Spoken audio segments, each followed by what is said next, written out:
Wake that ass up. Early in the morning. The Breakfast Club. Yep, it's the world's most dangerous morning show, The Breakfast Club. Charlamagne the God, Angela Yee, DJ Envy dipped out, and I really don't understand why, because this is one of his favorite subjects, which is money.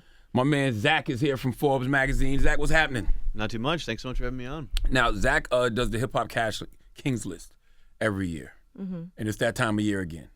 Well, so Cash Kings is coming up in a few months, but Okay. right now we've got the net worth list. The net, so it's a difference? Different. Yeah. Is this the the net difference? worth list that Jay-Z's worth $1 billion on? That is right. We led with the Jay-Z news. We figured we had to give a little time for that to breathe on its own.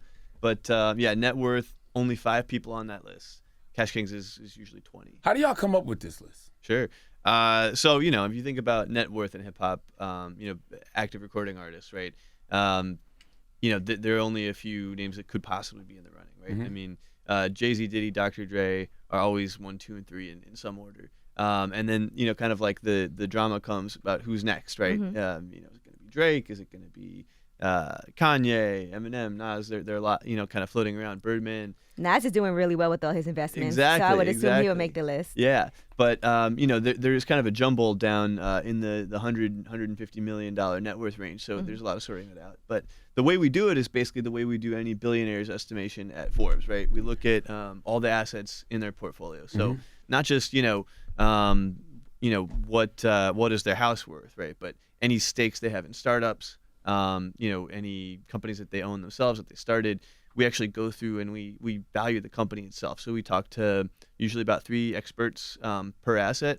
So if it's something like, Armand de Brignac Champagne, right? It's not a publicly traded company. They don't release their numbers. But if you talk to people, in the industry, there are analysts who cover, the big champagne conglomerates, stuff like that. We call that Ace of Spades. I can't say, what is it, Armand de Brignac? Yeah, you got it. Okay. Yeah. But there are people who cover the publicly traded companies that have brands like that in their portfolio, so they can say, well, it's likely that a brand like this, given their competition, probably they can put together a bottle for $15-$20. They wholesale it for $100. They sell it for $300. Like that kind of math will check out, so that you can actually go and take that and add it to the case volume, and you can get a pretty reliable figure for earnings or revenues, and then you put a multiple on it like you would for a publicly traded. So these company. numbers aren't accurate.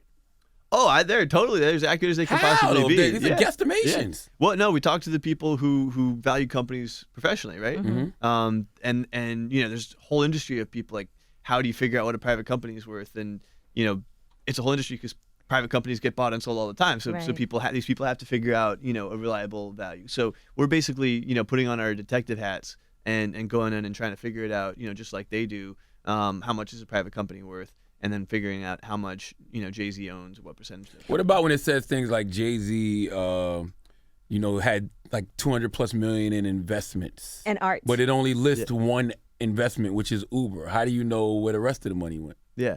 So, for Jay-Z, for example, for most of these guys, we've been looking at their earnings for, over a decade every year, measuring, touring records, whatever, endorsements. And then we take out kind of a standard deduction for taxes and for spending. So, I mean, that's where it does get a little bit more of an estimate, right? Like, how do you know exactly how much Jay-Z spent on Investments. Yeah. How do we like, know? How much does he put into stocks and bonds versus? I mean, you can know a lot of it, right? You can know if you look at public records that he and Beyonce spent $88 million on a house in L.A. 2 years ago, right?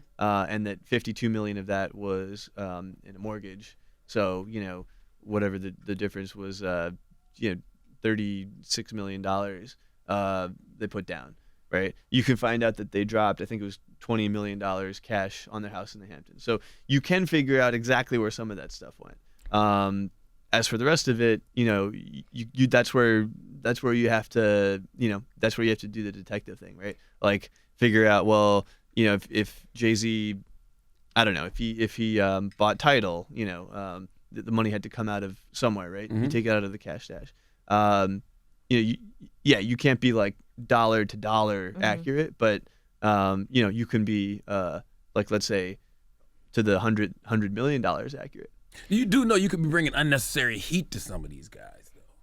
Because you know what I mean? Like, I'm sure the IRS is looking at this too. Does the IRS ever contact y'all and be like, where y'all getting this information from? Well, the thing about the IRS, right? And this is kind of like the big question is, I mean, Jay-Z's always talking about his accountant, right? If he has a really good accountant, you could be paying a lot less in taxes. Plus, the IRS would have access to all that information too, right? Yeah, I mean, in theory, you're filing every year, everything. But like, what are you writing off? I mean, how much was he writing off on title, stuff like that. So as we do with any billionaire, basically we try to take a conservative look at it. Like, we would rather understate than overstate. Right. What about art? Is that public information? If somebody buys some art, you can tell what they invested in that? Sometimes it gets reported. Like if you buy for art, it's it just happens to be, if it's a big enough deal, people will generally find out about it. But if it's something like a public company, if it reaches a certain threshold, it has to be publicly reported. Like when Jay-Z bought Tidal, it had to be reported because it was a publicly traded company at the time. So but a lot of the bigger stuff you can see. The smaller stuff is harder to find. What about Jay-Z's art collection specifically? Because you said it was worth $70 million. Yeah. Well, that was a matter of going to talking to about 3 or 4 different people who had experience with him, and knew exactly the kind of stuff that he was buying over the years. Taking a look at the inventory of the entire thing and saying, I think over time it's grown to about this or that. I mean, he's got some obviously Basquiat's that he talks a lot about. That's a huge area of growth, and if you're buying a Basquiat 10, 15 years ago, that's it's like investing in a startup, right? I mean, the multiple on the return is incredible. What about people actually in Jay-Z's camp? Like, who verifies these numbers? Do you try to get them verified at least? Yeah, I'd say I never want to break any confidences. The people on the list, some people talk to, some people don't. And it's not a bad story to break, though. I mean, hip hop's first billionaire. Oh yeah, it's not a bad look. Yeah, but sure. if it's not true, it can bring unnecessary heat. IRS is like a billionaire, right? Well, that's not what he's paying in taxes. Yeah, I think the main concern with a lot of these people is less about sort of I mean, like Jay-Z. The IRS doesn't need us to say Jay-Z's a billionaire. Yeah. I mean, it's not such a surprise, right? I mean, whether it's 900 million or 1.1 billion, it's like the IRS probably has an idea, or they'd be looking at more of what he's making on an annual basis anyway. Right.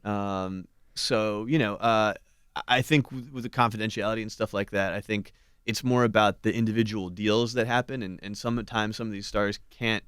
They have an NDA that says that they can't talk about the breakdown of their deal, or they can't reveal, especially the startups a lot of the time. Like, they can't say that they're an investor in something, or, especially when something goes public, there are at least regulations and things like that. So a lot of times, even if they want to talk, they can't. Sometimes they say that and it's not true. You never really know. Has an artist ever gotten mad and said, bro, I'm not worth that much. Don't do that to me. You're making me hot. Yeah, generally only when there's some kind of custody hearing or something like that coming out, child support or alimony. Who else is in the top 5 on this top 5 list? That's what you're here to talk about this morning, Zach. Yeah. You got Jay-Z number 1. So that you already heard, but you heard it here first. Number 2 and number 3 are Dre and Diddy at 800 million and 740 million respectively. So Dre and Diddy are tied. No. 2 and 3. Dre is ahead of Diddy now. How much Dre got? He said 800 million. 800 million. And Diddy is what? 740. Diddy is 740. Now, I feel like we have 2 new people in the top 5. At least one new person in the top 5. One new. And I think I know who it is. Yeah. Who do you think? The biggest Toronto Raptors fan in the goddamn history of life, Aubrey Graham. He is number 5 at 150 million. Wow. Mm-hmm. That's a big difference between 3 and 5. Yeah, so who's 4? Kanye.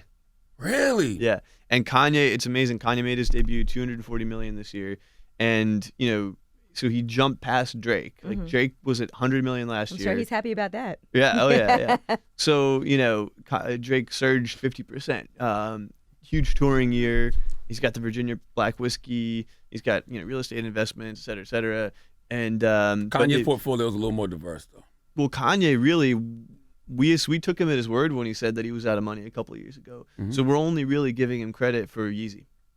Wow. Yeah. But if you look at the numbers, even conservatively, you talk to sneaker analysts and such. The business that he's driving for Adidas is so significant that you can put his cut of that, his stake, in that 200 plus million level. Now Kanye said last year that Yeezy was valued at $1 billion. Well, Kanye says a lot of things, so we got to be careful with that. I mean, I think also sometimes people will say, "Oh, I have $1 billion company," and they might mean that doesn't mean they have $1 billion sitting in the bank. Exactly, they might have, or that they own the whole company. Sure, yeah. I mean, a company might be $1 billion. There's a lot of ways to say that, right? Like $1 billion company could mean it does $1 billion in revenues. It could mean it does $1 billion in retail sales. It could mean that it just got bought for $1 billion. Those are totally different things, right? I mean, if you have, I'm trying to think, but if you have,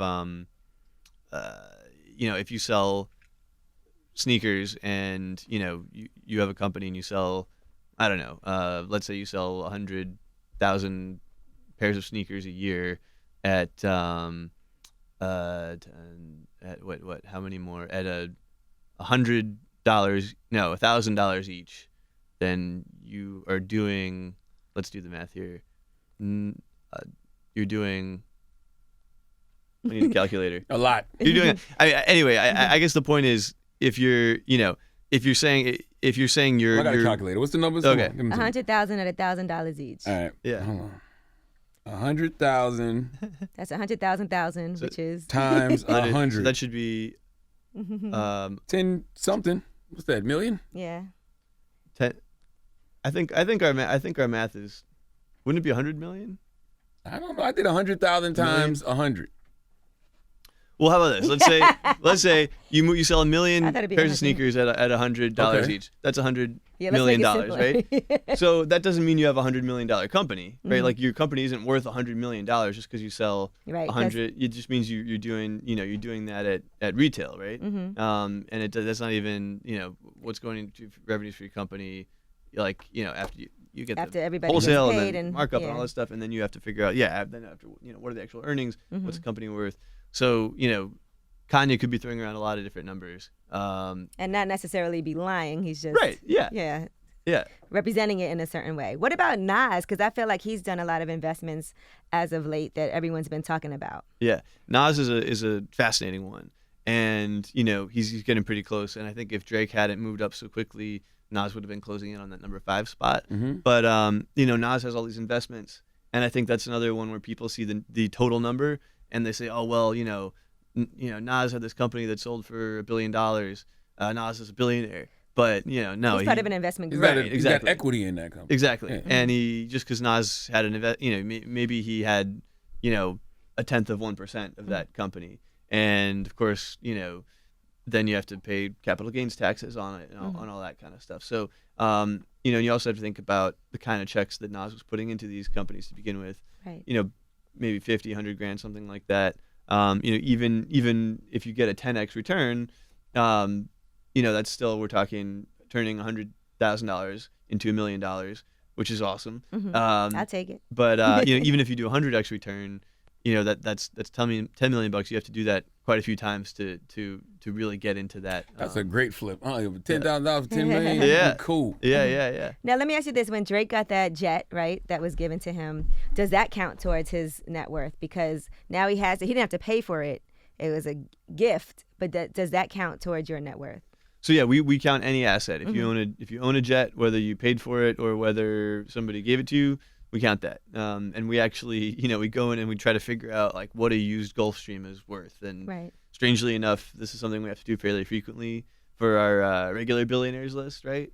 There are a lot of people with aging private jets. When you get something like a Gulfstream jet as a gift, you have to pay taxes on that? Gosh, I would think you would, but I would double check that with one of our tax experts, I guess. Okay. And how does Dre still make all his money? Beats by Dre still? Dre's funny because Dre's not doing so much these days in terms of, adding to that.